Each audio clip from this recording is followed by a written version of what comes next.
Hi again, everybody. Welcome back to the Comstock channel. I am Marlin Bowling with you. Thank you for joining us today. And just a reminder, make sure you like these videos and subscribe to them. How do you do that? Well, you click that little bell icon down below and we'll notify you every time we post a new episode. And make sure you share these videos with friends and relatives as well. Well, today my very special guest is Alan Berga, and he is with the National Milk Producers Federation. He serves as their executive vice president. And Alan, always a treat to get to talk with you. It's timely that we get to chat right now because of all the commotion going on in the dairy industry related to avian flu. I want to get some facts from you today. There's so much hysteria in the national media, and I believe there's probably a lot of misinformation flying around too. So I thought maybe I'd bring you on board and maybe you can set the record straight here. First of all, true, we did have, I guess, what you'd call avian influenza that was detected in some dairy cattle in different parts of the country, correct? Correct.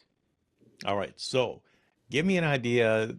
How many cases have been identified in dairy herds? How many herds have been affected so far officially? So we're a little bit over a couple dozen in a handful of states, and it is a small extent and a small portion compared to the tens of thousands of dairy herds we have in this country. I think where a lot of the concern is coming, though, is that the FDA is starting to do tests of milk at the retail level. They're finding that the milk is safe. You know, the pasteurization appears to be inactivating the virus, just like it does all sorts of other things. This is why pasteurization exists, and it points to the safety of the consumer milk supply. However, because of the number of samples they're taking where they are finding H5N1 samples, it points to this being more widespread in dairy herds than we thought. Also, not a surprise when you look at it. This is early on. Testing hasn't been universal. We've noted symptoms in older lactating cows, but just as we learned with COVID, there's asymptomatic spread. There is a lot of interaction among these herds, and there is transportation. So it does appear that there are more herds affected than what we are originally and officially reporting.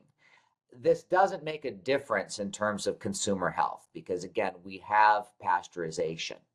What it does mean is the federal agencies are now trying to make a stronger effort to better understand what's going on and limiting the further spread of this virus in dairy cattle herds. And that's ultimately because of potential human risk, right? We have not been seeing bird flu cases coming up in humans. There was one dairy worker who did test positive. A lot of others have been tested and they've come up negative. This is about a potential threat. And in an abundance of caution, federal agencies are taking steps on this. But there's no panic button to push right now. This is a deliberate process. This is something that, the federal agencies need to be on top of. And frankly, the dairy industry needs to be too. Nobody asked for this. Nobody wanted this. But this is the way the world works. And dairy farmers are doing their best now to be prepared and figure out what on April 29th becomes a new world. It just seems so weird. It seems out of place. How in the world did an avian flu virus end up in dairy cattle and nothing else? That is so odd. Have you established a bridge there? Well, it's not that it's nothing else. We've seen cases in cats. We've seen this jump to goats. Avian influenza has been circulating for a couple decades now. And in the poultry and egg industry, there are some pretty well established protocols and procedures, as well as some changes on biosecurity to keep this spread from being as strong as it is.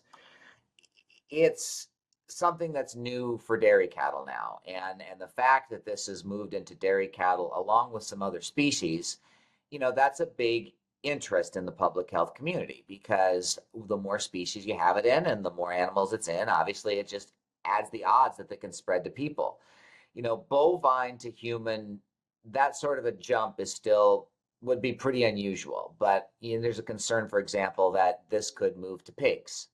And pigs, because they have such similar genetics to people, you start having it in pigs, and now we're starting to run into troubles as far as adapting mammalian characteristics in terms of being something that could jump to people. Again, they're trying to keep this in a limited number of species. And this year, for whatever reason, and again, there's investigators trying to figure this out, this is something that has more aggressively jumped from birds to other species than what we have seen in the past. And that's part of the concern that you're seeing in dairy cattle, where it seems to have gotten, more broadly spread than even we were initially thinking. And now the investigators are trying to figure out what the spread is about, how wide it is, and what to do about it. So they haven't really pinpointed a vector just yet on how it originally got there. Well, what you see, the original accounts were dealing with farms, dairy farms, specifically in the Texas Panhandle. And, somehow this got from a bird to a dairy cow. And, there's lots of things thrown about in terms of this. It could be the concentration of birds that were flying over at that time. There were wildfires going on at the time, which, throws a lot of stuff in a lot of places, and exposure patterns could have been different than they were before. But again, we really don't know. When you take a look at the spread among dairy herds, if you start tracing back where these animals were coming from, you still see a lot of that Texas Panhandle, New Mexico association taking place with the movement, but not all of it. And you see it spreading among herds that maybe don't have the same tie to the Panhandle, but they were mingling with a herd that had been there. So what was the vector that got it from one herd to another? There's been some discussion about milking equipment, possibly clothing from workers. But again, this is a great big mystery. And part of the reason that you have the orders that the USDA is now making in terms of animal movement starting on April 29th is because they're just looking for data. The more data you have, the more questions you can ask, the more information you have, and the more you get to the bottom of the problem. Challenge on this is you get to an individual dairy farm level. Dairy farmers weren't asking for any of this. Veterinarians weren't asking for any of this. Now you have this new burden. You have some questionnaires that can get pretty invasive in terms of the information being asked for. It's a lot of paperwork. It's a lot of time. It's a lot of logistical change. It's a lot of expense. And this is all turning on a dime.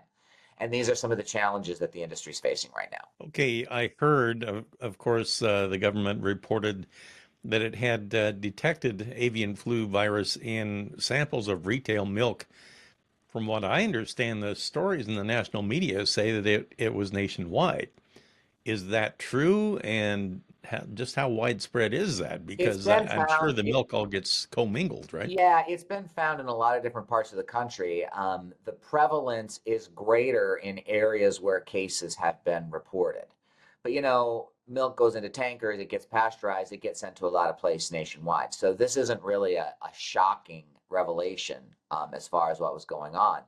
You talk about misinformation in media reports. There's stuff out there that isn't accurate. Honestly, I think it could be worse in terms of what I've been seeing in terms of media reports. I think this industry, I've been on a lot of calls with a lot of different organizations, and in terms of what is the message that we can get out, what is important in terms of letting people know what this is and what this isn't. And thus far, I actually see this industry being fairly effective in supporting the message that the consumer milk supply is safe.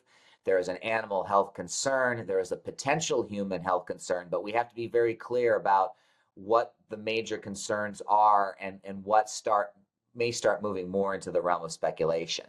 These tests where you find the presence in milk, again, pasteurization inactivates it. You can find the presence of lots of things in milk that aren't threats to human health, and that's because we have these safeguards in place, and these safeguards appear to be working.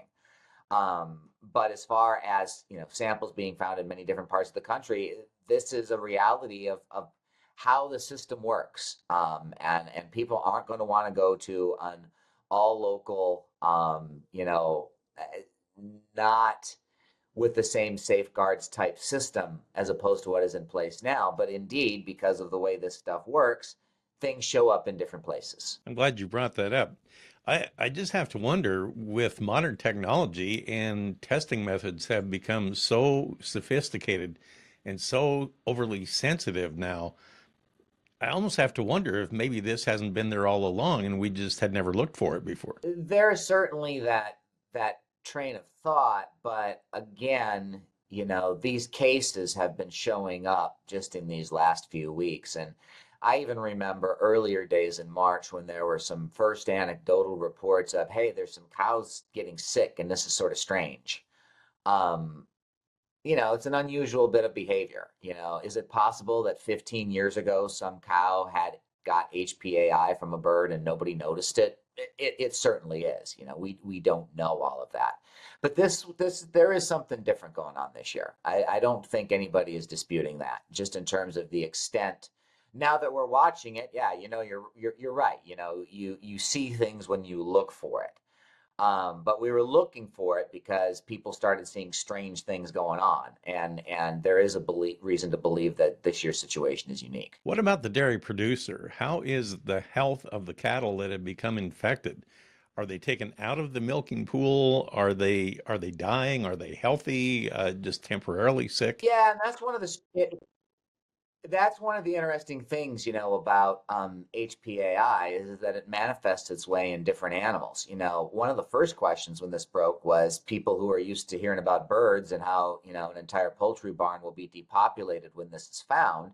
One of the first questions we got were, well, does that mean all the cows have to be killed? Well, this doesn't affect cows in the same way. Highly pathogenic, high HPAI, highly pathogenic avian influenza, is pretty fatal to birds. And so when it's found in these close quarters, the mortality rate is going to be really, really high, and you want to protect health, and so you end up depopulating.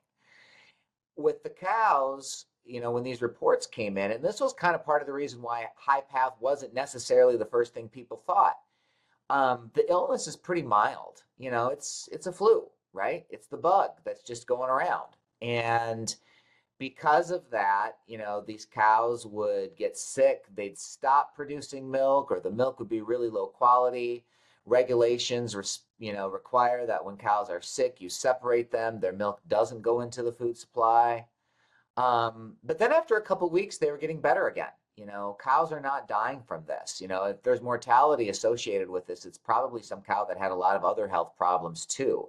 This isn't proving to be a severe illness in dairy cattle. And so they recover and they go back into milking, and they're safe and the milk is safe, but who knows what shows up in a test. So it's not the same dynamic that you had with HPI in birds. Interesting note, when this has been found in cats, all of the cats die. It's highly mortal in that species. And that's this current strain. Flu viruses evolve, and there are different strains, which is again why you have to have the monitoring and the testing and all the efforts that are going on, because again, we're trying to figure out what's going on. But as far as how this affects cows, it's not really been a big threat from them. It's the flu, and some flus are more severe than others, and this one in bovine hasn't appeared to be that strong. Have you been able to track any change in milk demand now since this news broke out? We get weekly data on retail sales, and it lags a couple weeks. So, this has obviously been a very interesting week for milk in the news. It's going to be a couple weeks before we see any data on that. This story's been going around for about a month now. And it's not been a secret. We haven't seen retail sales noticeably affected by this. There's always factors going on in the market, but there's nothing unusual going on with retail milk sales that we've seen thus far. Steady as she goes on that one. Obviously, it's not a great headline for the industry. Obviously, it's very disruptive for the industry. Have consumers thus far seemed to be maintaining confidence in the safety of their milk? They have. One thing I would really like to note, though, we've talked a lot about raw milk. You see raw milk rules being loosened in certain states because there's sort of this belief in the powers of raw milk and consumer choice and all of this stuff. If there is a reason why these restrictions on raw milk were ever put in place in the first place, it's because of this. Pasteurization has been working, but if your milk is unpasteurized, you don't have that protection. And it's always buyer beware with raw milk, and especially so now. And I really hope that is one area of milk where some consumers are rethinking about some of the benefits of our contemporary food system, and wondering whether that lack of protection is really worth the price of what you're paying for that sale. that's an issue that hasn't been so front and center, but it's certainly an interesting one to be thinking about in the weeks and months ahead as we think about the fact that this is going on and could happen again, and how people should be approaching food safety in this country. Well, the dairy industry has lost so many dairy farmers over the last few years. We really didn't need this, right? Well, no industry needs this, right? And no industry needs all of the disruption. But the fact is, we also live in a world where people are concerned about human health and people are concerned about risk. And sometimes things happen that aren't necessarily the most comfortable things, but because we are a society and people in society have different concerns, and there are priorities in terms of human and food safety and health, tests have to be made, data has to be gathered, procedures have to be put in place. And it's not fun. And, our job representing dairy farmers is to make sure that their interests are listened to, and this is a system that works. But you ultimately need to have a product that consumers are confident in, and you have to have procedures in place to make sure that pandemics don't occur. And this is what we're working through right now. It looking at it up close, it's not always perfect because we don't live in a perfect world, but we're striving to do the best we can. And I think one of the most positive things we've seen so far is a lot of good faith and people talking and collaborating. We've been talking with government officials, and veterinarians are speaking up, and everyone is trying to figure out their places. And we're going to get there. It's just a lot of work right now. The thing that fascinates me is, you think about it, and here you have dairy cattle in different parts of the country that have come down with the avian influenza, and yet I don't know of any cases where beef cattle have, and that just seems so odd to me. You would think if anything had exposure, it would be beef cattle. Well, first of all, you think about a few things, and I don't claim to be an animal science major. Okay, I work in this industry, so I can't get over my skis in terms of how all this is being discussed. But let's just point out a couple things. This illness has been identified in older lactating dairy cattle. Okay, a dairy cow lives a lot longer than a beef cow. Okay, so your typical, some of these dairy cows that are coming down with things, those beef cows are in cow heaven by the time, this becomes something that would present. Another issue is the fact of lactation. They have found concentrations of this in mammary glands. Beef cattle, that's not a factor. So, you know, there is a concern that since we haven't been seeing this issue in beef, folks producing beef really are not hoping to kind of get pulled into some of the world that dairy is getting pulled into. And I can't really speak from the standpoint of federal officials. But when you start looking at where this has been found, what type of cattle this has been found in, and what those cattle are doing in terms of how they differ from beef, it's an explainable story. Well, at least at this point, anyway, it's a little bit of a relief that most of the media is somewhat moderate in their coverage. Like you say, they're not running around the sky is falling, oh, woe is me, and it's the end of the world and everything. It seems like things have kind of settled down, and hopefully we'll put this in the rearview mirror here pretty soon. Well, we're just going to see, right? This is a virus. We don't control it. If we have as a society learned anything in the last few years, is you start making predictions about viruses, and good luck with that, right? We have a history with the pandemic. I'm hoping, and I get up in the morning trying to be an optimist, is that indeed we have learned some things, and perhaps this will help us this time. Again, avian influenza is nothing new, and pasteurization works on eggs, and we're in the point of another HPAI season. It's become an annual thing, seasonal thing within that industry, and people buy eggs and people buy chickens, and they're not particularly worried. There are procedures in place. It's disruptive to the industry. There's no doubt around it. And in dairy, there's going to be conversations about, transportation procedures and biosecurity on farms. You already hear some of that underway, even as we're trying to deal with the acute situation. We've also had the experience, all of us, of having lived through a pandemic, and we know what havoc that can wreak on an economy and on a society. Um, but I think we also have a sense of being very deliberate in weighing trade-offs and understanding the implications of actions and doing everything from readying vaccine supplies and setting up transportation rules and doing all of those things to guard against the worst, while at the same time noting that things can also work out well too. And that we have to be very aware of what things are and what they're not.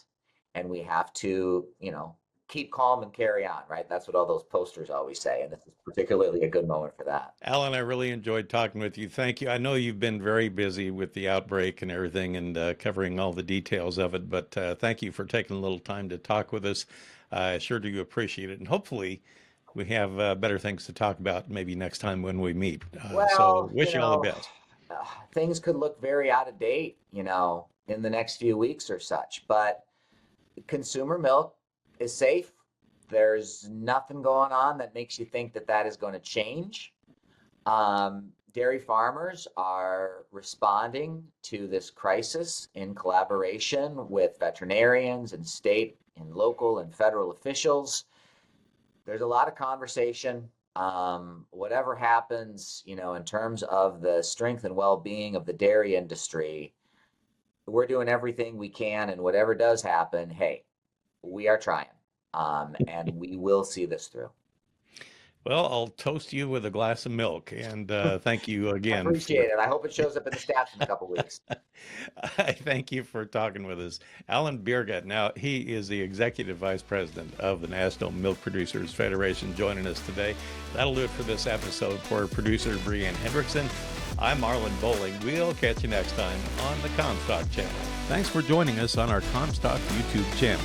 Don't forget you can also find us on Facebook and TikTok as well. Futures trading involves risk. The risk of loss in trading futures and or options is substantial, and each investor and or trader must consider whether this is a suitable investment. Past performance is not indicative of future results.